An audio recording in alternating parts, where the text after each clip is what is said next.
Hello guys, good morning, જય શ્રી કૃષ્ણ અને જય માતાજી. તો મસ્ત સવાર પડી ગઈ છે અને ઓફિસે જવાનો ટાઈમ થઈ ગયો છે. કેમ છો? મજામાં ને? આપણા બ્લોગ જોતા હોય ને બધા મજામાં જ હોય. તો તમને બધાને પણ જય શ્રી કૃષ્ણ. તો બ્લોગમાં બન્યા રહેજો. આજે ક્યાં જવાનો પ્લાન છે એ હું તમને આગળ બતાવીશ.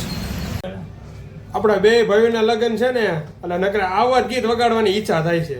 જોવો તમે. તો માંડવડો ઠેરો પાવો ઝીણી સાંગાલીએ રે સજાઓ માણા. ટૂંક સમયમાં આવો જ માહોલ આવવાનો છે. તો વ્લોગ જોવાનું ભૂલતા જ નહીં તમે. આખો વ્લોગ જોવો ને તો જ મજા આવશે. ટૂંક સમયમાં હે ને અમે અમારો ઓફિસ છે ને ફેરવી નાખવાના છીએ અને રોડ ઉપર આવી જવાના છીએ. ઓફિસ અમે છે ને રોડ ઉપર લઈ આવવાના છીએ. જો આ ઓફિસ છે ને અમે રાખી છે અને અહીંયા જ રોડ સીધો. આ જ અમારી ઓફિસ. અત્યારે અહીંયા ફિટિંગ કામ ચાલુ છે. ટૂંક સમયમાં અહીંયા આવી જવાના છીએ આપણે. જો આખો હોલ રાખેલો છે. આ ફર્સ્ટ ક્લાસ છે. ફૂલ ફેસિલિટી, લાદી ને બધું કમ્પ્લીટ છે. નીચે બી લાદી છે.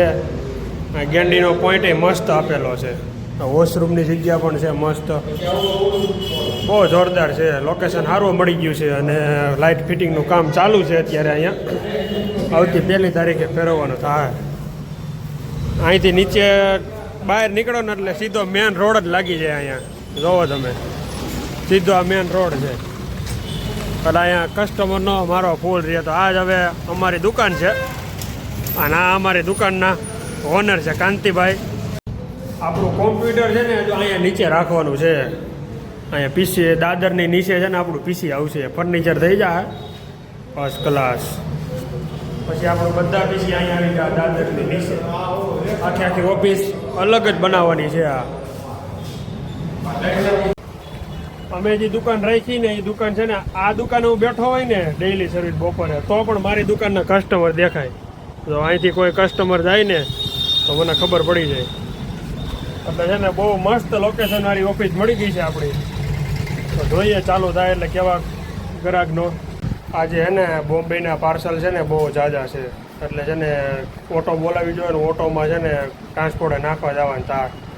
જો હું તમને પાર્સલ બતાવું બધા.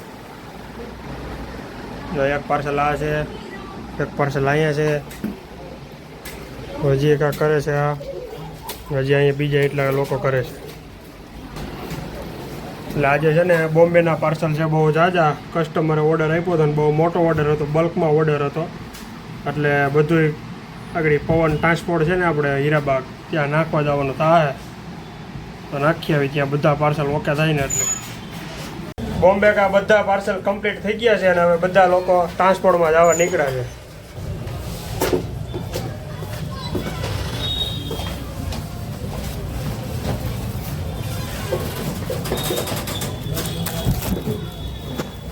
આ બધા પાર્સલ છે ને આપણે બોમ્બે મોકલવાના છે. તો બધા લોકો છે ને ઓટોમાં નાખી દે, પછી ત્યાંથી જાય ઓટોવાળો આવશે ને લઈ જાય.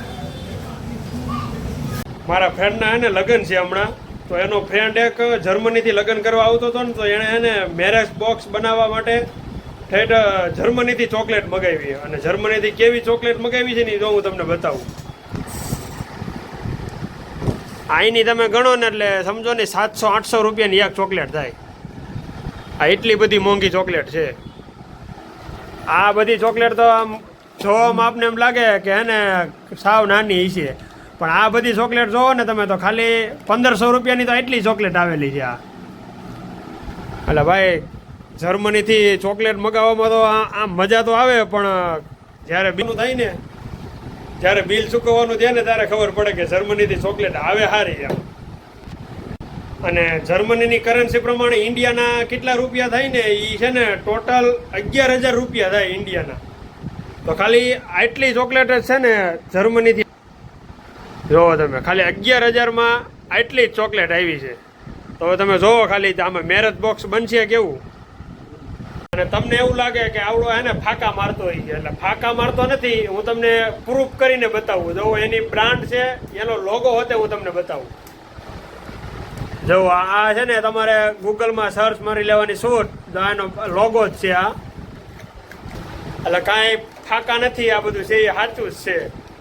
અને એને મોજ કરવી હોય ને તો એમાં કાંઈ પછી પૈસાનું જોવાનું ન હોય તો આ વસ્તુ મગાવાય. તમને એને ફાકા મારું છું એવું લાગે ને એટલે જો તમને હું લાઈવ પ્રૂફ બતાવી દઉં. આ ચોકલેટ છે ને એ કેટલા રૂપિયાની આવે ને એ તમે કોમ્પ્યુટરમાં જોઈ લ્યો ખાલી. જો કેટલા છે આ. હવે છે ને જેને કરન્સી કન્વર્ટ કરતા આવડતું હોય ને એ જોઈ લેજો ઇન્ડિયામાં કેટલા રૂપિયા થાય ને એ, અને પછી કોમેન્ટ કરજો સાચું છે કે ખોટું છે ને.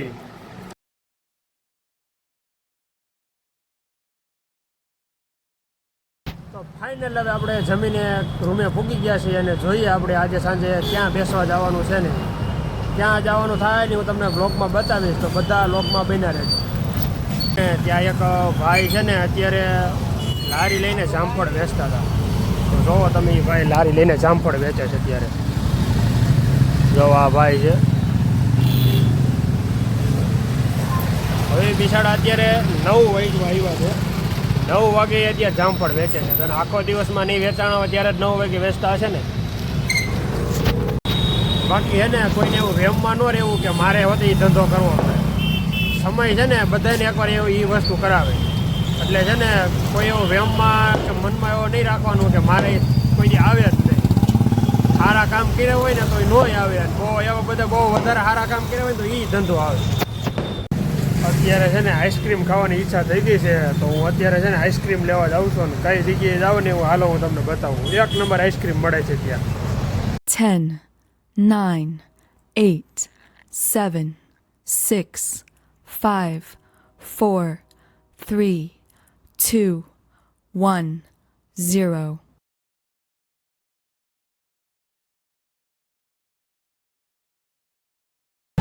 તો ફાઇનલ હવે આપણે આઈસ્ક્રીમ લઈ લીધું છે અને હવે આપણે જઈએ રૂમે. ત્યાં જઈને પછી આઈસ્ક્રીમ ખાઈએ. તો હાલો રૂમે જઈએ. આ રાધે આઈસ્ક્રીમ છે ને એ અહીંયા એનું નામ છે બહુ. આજે જોઈએ રાધે આઈસ્ક્રીમનો ટેસ્ટ કરીએ કેવો છે. આઈસ્ક્રીમ લઈ લીધું છે અને હવે આપણે નીકળીએ રૂમે.